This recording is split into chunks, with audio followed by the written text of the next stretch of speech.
Kisah ini bermula dengan seorang pelajar lelaki yang pemalu di salah sebuah sekolah menengah di Jepun. Pelajar tersebut terkenal di sekolahnya kerana rupanya yang kacak dan mempunyai ramai peminat wanita.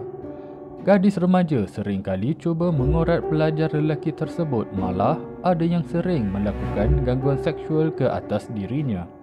Oleh kerana sifatnya yang introverted, dia merasa kurang selesa dengan perhatian yang diterimanya dan sering menyembunyikan dirinya di dalam tandas.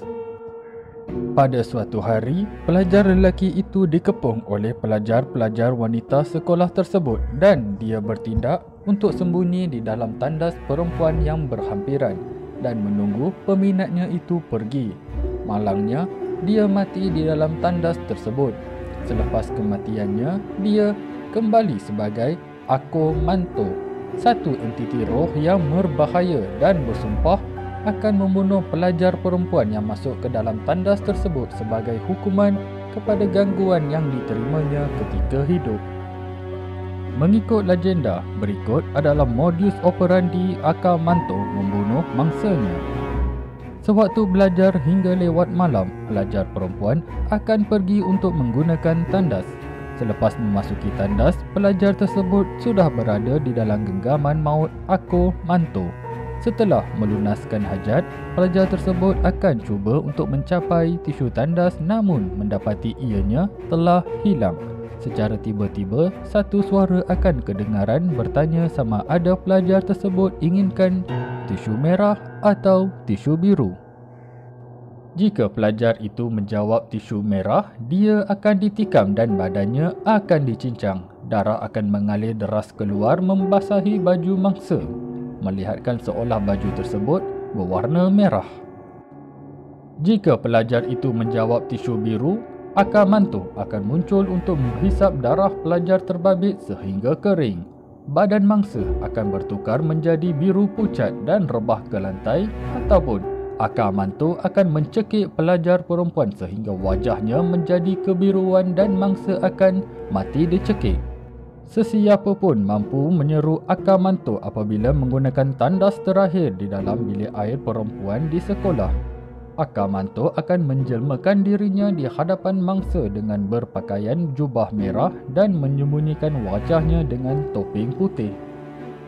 Ada sesetengah pelajar cuba untuk membawa tisu tandas bersama mereka hanya untuk mendapati tisu tandas itu akan hilang dan mereka terpaksa berdepan dengan pilihan Ako Manto. Sebagai alternatif, jika mangsa cuba mengelirukan Ako Manto dengan memilih warna selain pilihan merah dan biru, lantai tandas akan retak terbuka dan sepasang tangan akan menjelma untuk menarik mangsa ke dalam neraka. Sekiranya warna yang dipilih adalah kuning, Ako Manto akan menolak kepala mangsa ke dalam tandas sehingga muka mangsa menjadi kekuningan seperti air kencing tanpa membunuh mangsa. Dalam versi lain, dengan mengabaikan pertanyaan Ako Manto ataupun bertindak untuk tidak memilih mana-mana warna akan membuatnya beredar pergi. Mangsa yang bertindak melarikan juga boleh menyelamatkan diri, tetapi Ako Manto kebiasaannya akan menutup jalan keluar. Dalam versi yang kurang menakutkan, pilihan warna adalah merah dan putih berbanding biru.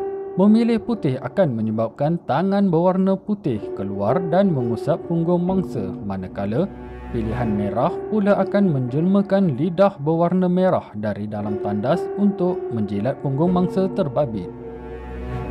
Kisah Ako Manto wujud dari zaman 1930-an. Ianya adalah kisah yang popular di sekolah Jepun dan kekal sehingga sekarang.